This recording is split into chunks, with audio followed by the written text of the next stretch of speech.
Good afternoon and welcome to the Onslow County Preliminary Flood Data Public Open House Meeting. And we thank you for coming. We'd like to also acknowledge and thank Vice Chairman Bennett for being here on today.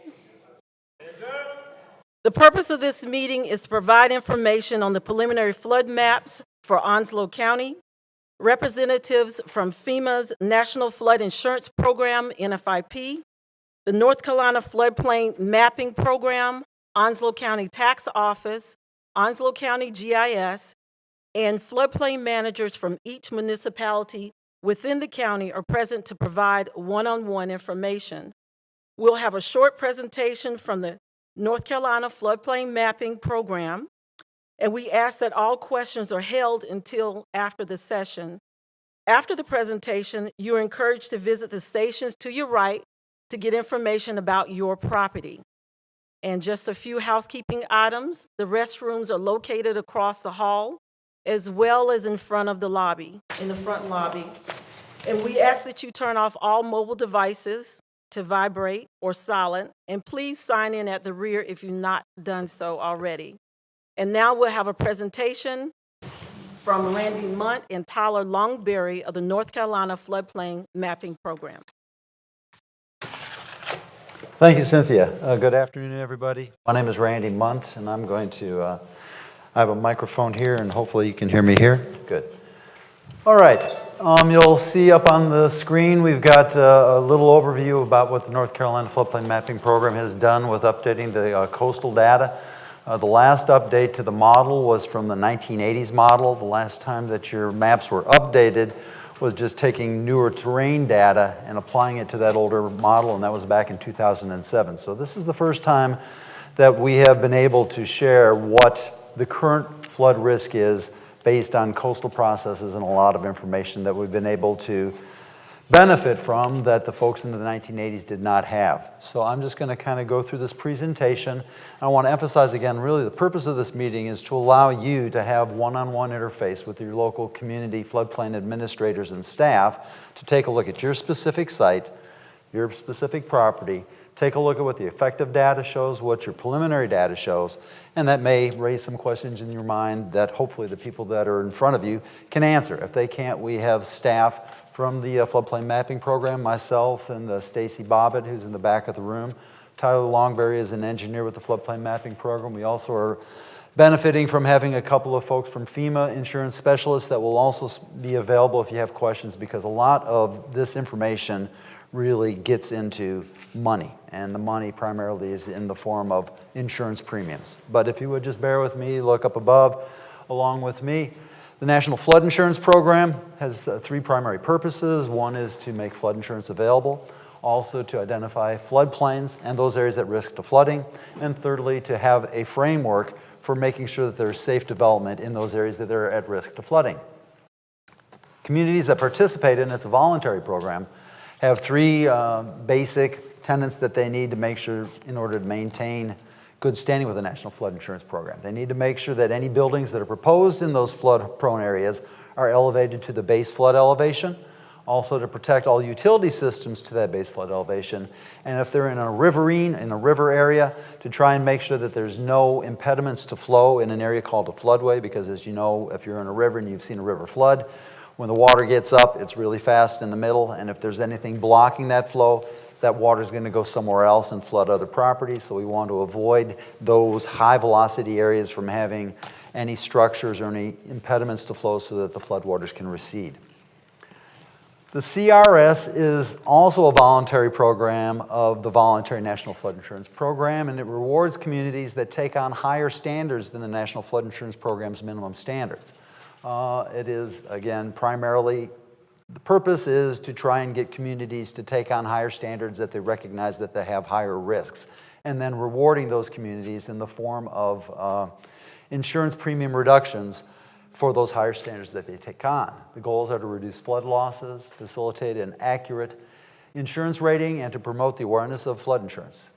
Communities that do more than the minimum naturally are going to protect more than the minimum, and there are rewards for that through the CRS. In Onslow County, they are a Class 7, and so properties that are in a special flood hazard area that have an insurance policy receive a 15% discount.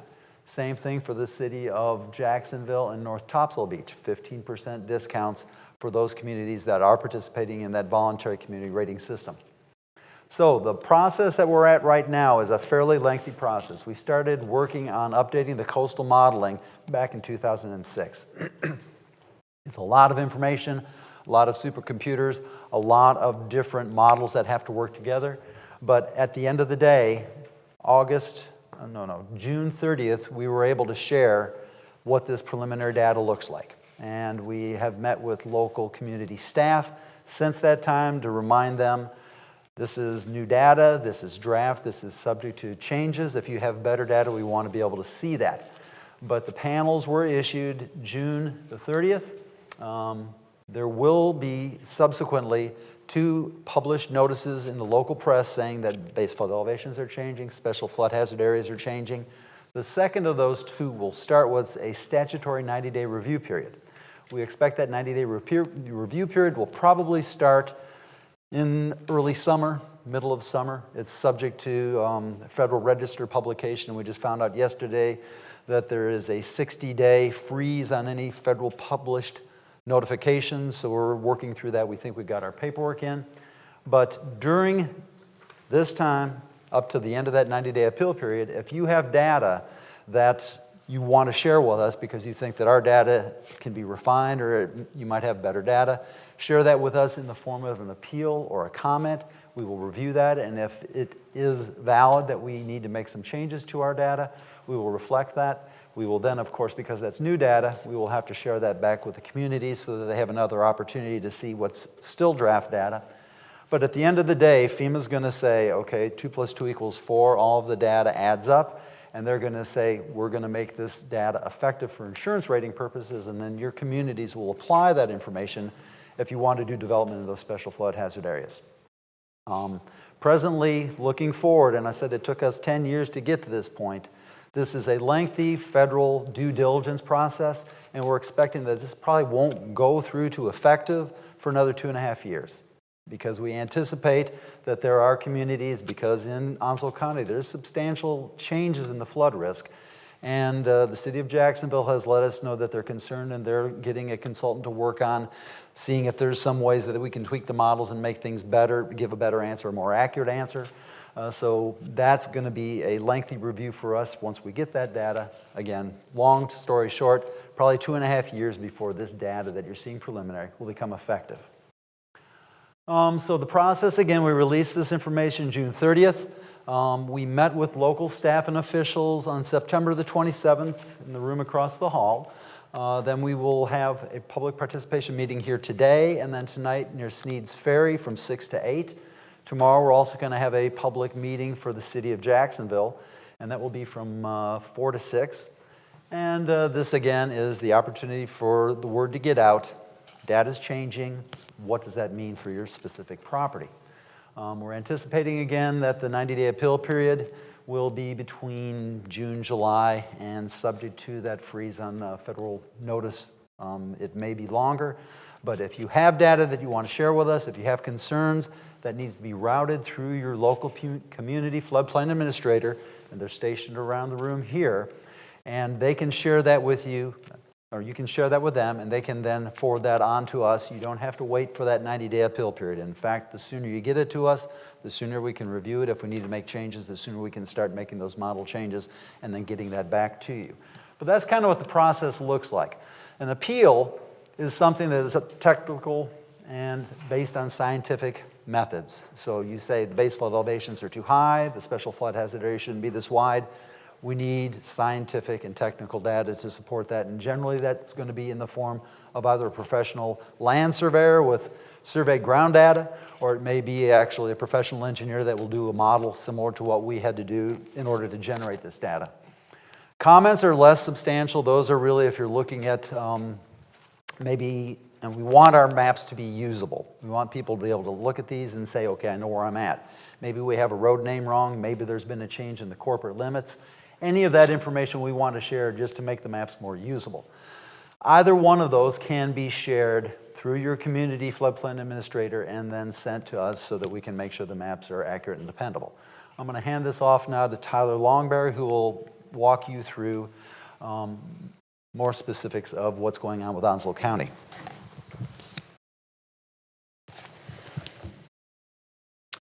Yeah, so I'm here to provide some of the context for the new study. As Randy stated, it's been since 1981 since the coastal surge analysis was revised.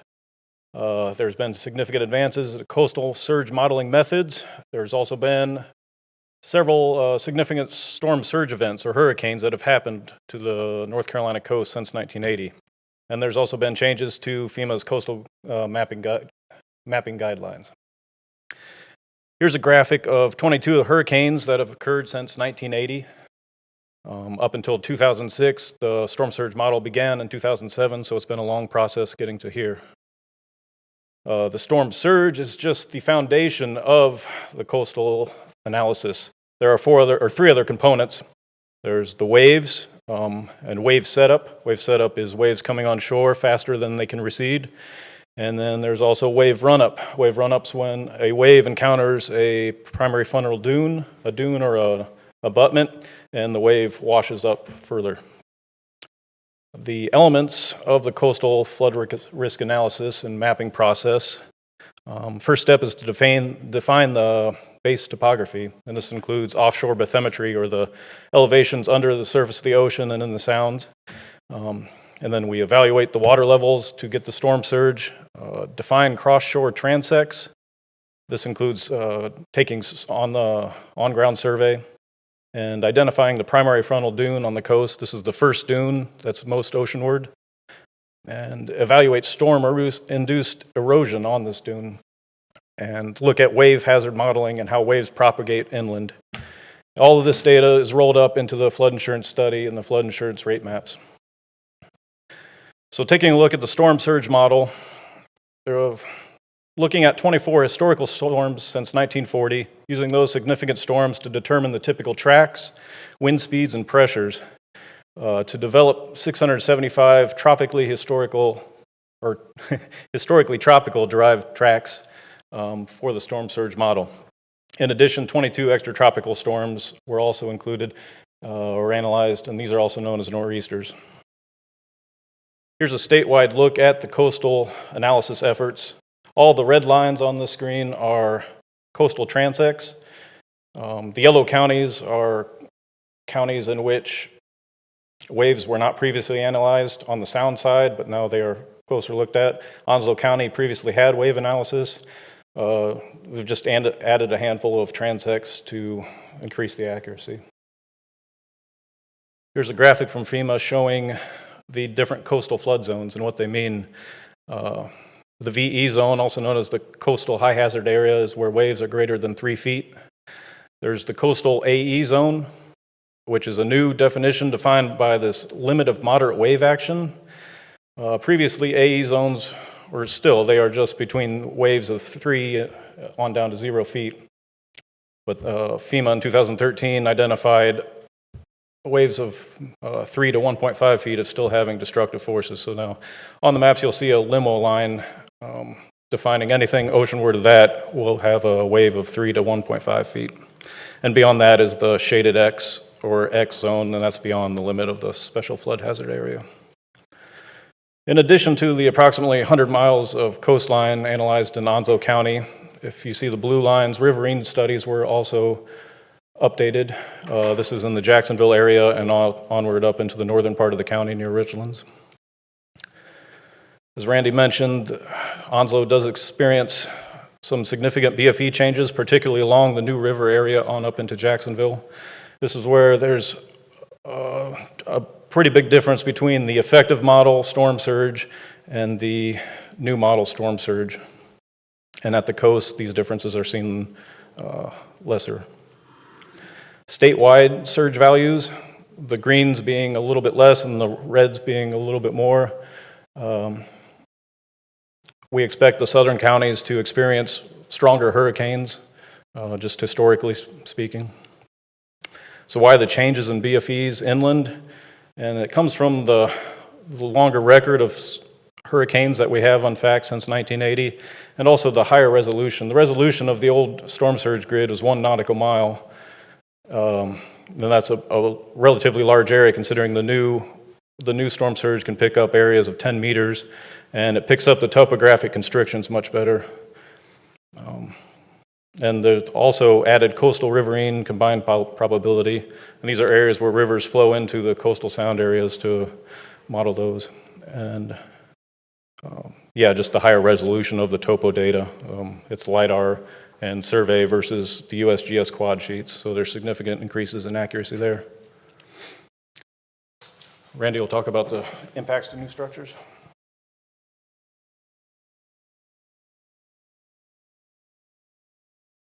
Am I live? Okay. All right, so again, this is the National Flood Insurance Program. Insurance is really a part of and really drives a lot of why some of you are here, because if you're in an area at risk to flooding, in most cases, you're probably going to have a federally backed mortgage unless you're fortunate enough to own your property on your own, in which case there's no mandatory purchase. But if you are in an area that's in a special flood hazard area, that you have a mortgage backed by the federal government, the federal government tells the bank you have flood insurance, which of course means you got to have flood insurance.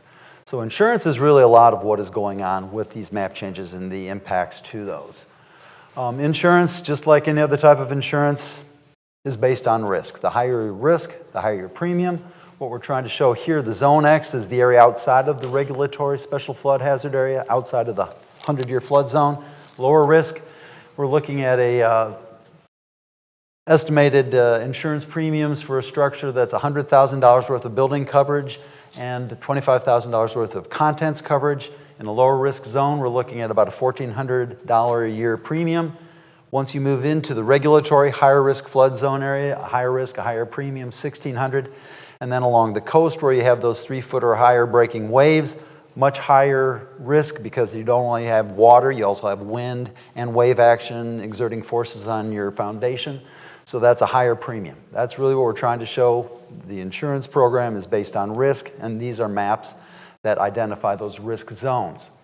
If you build higher than the base flood elevation, you're reducing your risk by building away from that risk. And if you're reducing your risk, your premiums are reduced as well. If you build 1 foot higher, you're changing your premium from $1,600, knocking about half of it off, and it's $849. If you build 2 feet higher, lower risk still, $552. In Onslow County, most communities that participate in the National Flood Insurance Program actually have a 2-foot freeboard in their ordinance so that they are allowing you to not only have peace of mind when you build your structure, but also you're going to realize savings on your insurance premium when you have to buy flood insurance. Whoops, I'm moving too fast. There has been some recent legislation at the federal level that has tried to address the concerns about the program that has taken place since the Gulf Coast storms, Katrina primarily. Before that, the National Flood Insurance Program was able to pay out in claims what it took in premiums. That kind of broke the model, and the federal government is trying to been figuring out how to get out of the red ink and back into the black. And so they passed some legislation back in 2012 called the Biggert Waters Flood Insurance Reform of 2012. And that made some pretty severe changes that they heard from their constituents. And then in 2014, they made some modifications to that Biggert Waters 2012 legislation called the Homeowners Flood Insurance Affordability Act of 2014, which is currently the law of the land for insurance purposes. And in essence, what that said was that individual premiums cannot increase their rate more than 18% per year, and average rate classes by no more than 15% per year.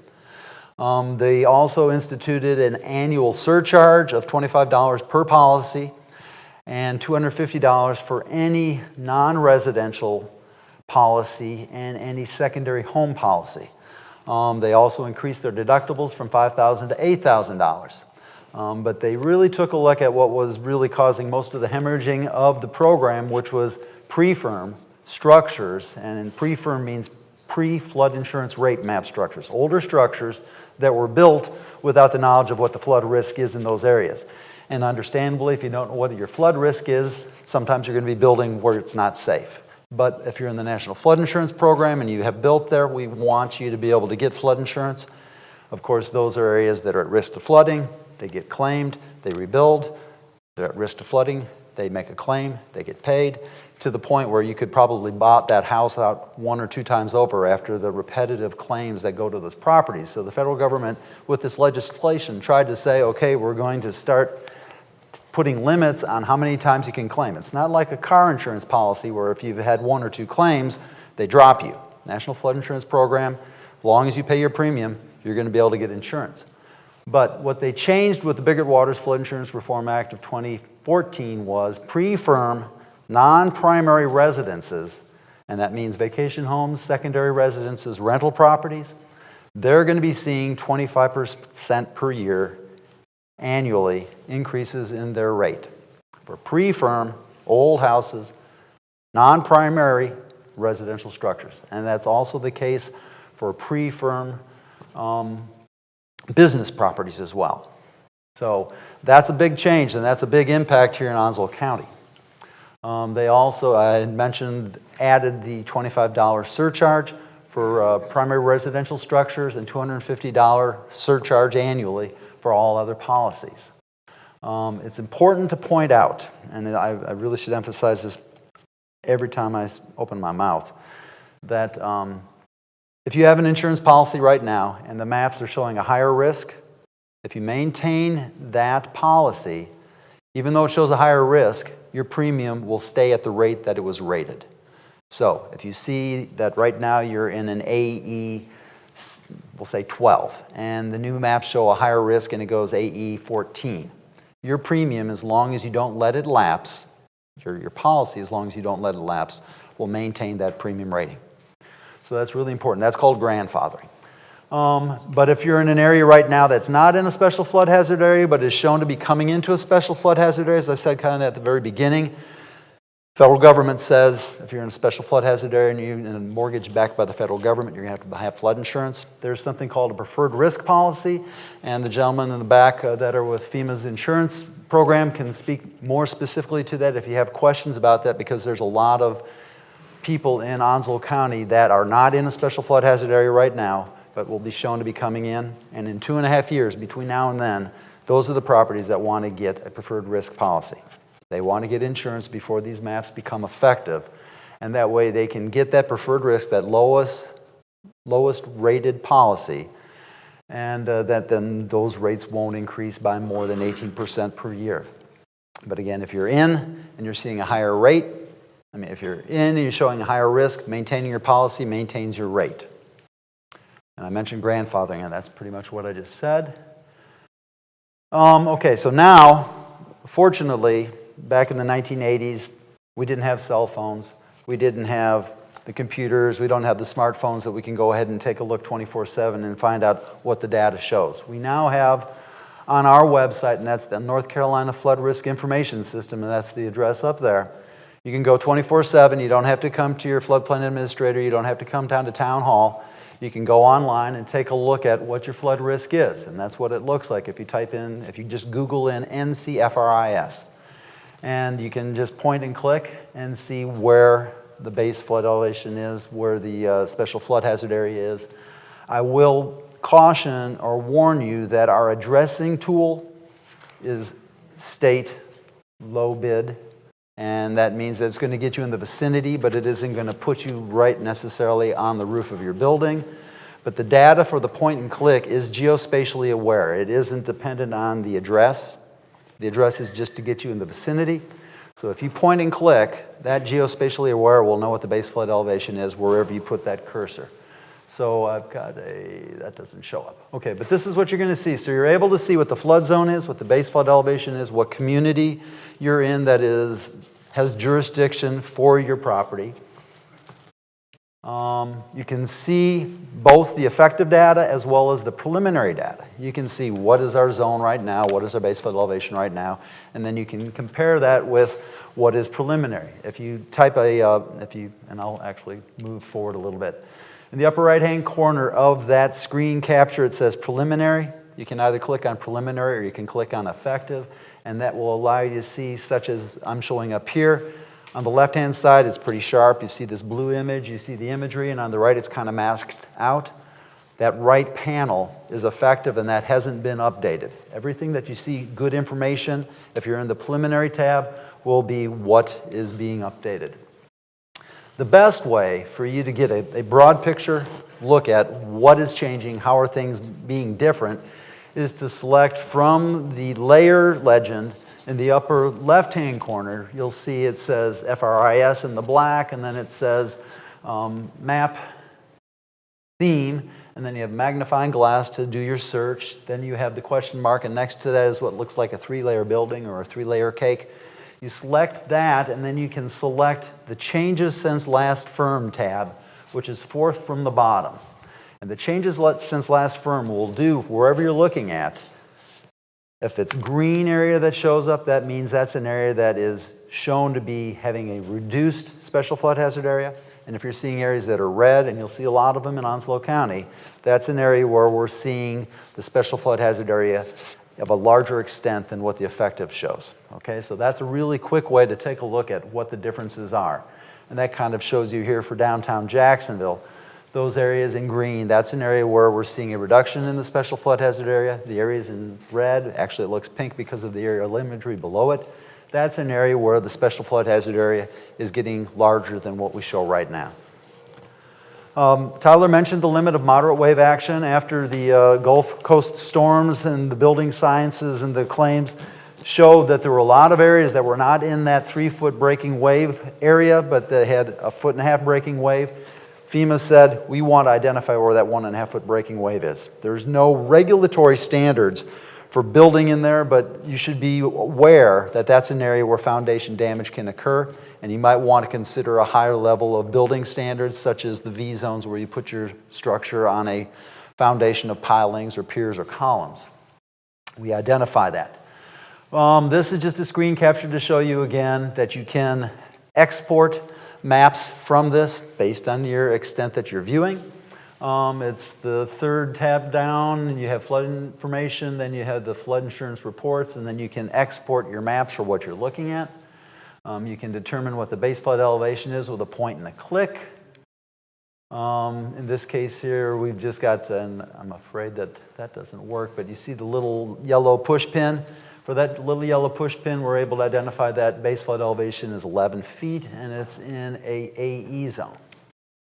So, big picture, this is a long process that will be even longer. It took us 10 years to get to this point. This is draft data. We want to make sure that this data is accurate and dependable before it becomes effective for insurance rating purposes, and your local communities start administering this for safer development. If we're in an area that shows that you're having a reduced flood risk, let's be honest with each other. We're down here at the coast. We know flooding happens down here. Just because we show that the extreme flood event, that 1% annual chance flood event, isn't mapped here, you want to take your own situational awareness into consideration. If you think you need flood insurance and you're not in a special flood hazard area, guess what? It's a low risk. It's going to be a low premium. But again, you want to understand what your local flood risks are, and you want to build safe. And that's what the people situated around the room are here for. They're your local floodplain administrators. They are charged with administering your community's safe development practices in compliance with FEMA's minimum standards. I should end by saying that sea level rise, climate change is in no way factored in to these maps. It's all looking backwards. It's not trying to project forward. All of this data is based on data that we have at this point. We're not moving forward and saying, well, it's been this bad and it's getting worse. By code of federal regulations, we're not allowed to do this. This is something that FEMA, after Sandy, the federal government has said, well, maybe we should start looking at that. This round, this draft data does not factor in sea level rise. I can't say that won't be the case in another 10 or 15 years, but just be sure you understand. Sea level rise, climate change is in no way factored into this data. So if you think there might be something to sea level rise, you might want to take that into consideration if you're talking about building an undeveloped parcel. All right, so Stacy Bobbin in the back room. Stacy, if you would please stand up, wave your hand. She's here to help you once I'm almost done here. Hope Morgan is our GIS director. Tom Langen is the head of engineering for the floodplain mapping program. You've already been introduced and met Tyler. My name is Randy Munt, and we'd like to be able to answer your questions site-specifically. If you have any questions, but again, the main purpose of this is to allow you to be able to sit down face-to-face with somebody that's looking at your property, that knows what the effective data is, knows what the preliminary data is, and if you have questions about it, you can ask them and you can get some answers. Thank you very much. So I guess it's easiest just to say if you can't read, we've got folks from the city of Jacksonville at this table, Richlands over here, Swansboro here. Onslow County has a phalanx of women to help you. And then we have folks in the back corner here that are insurance related, and Onslow County has their tax office representatives. Thank you so much for coming.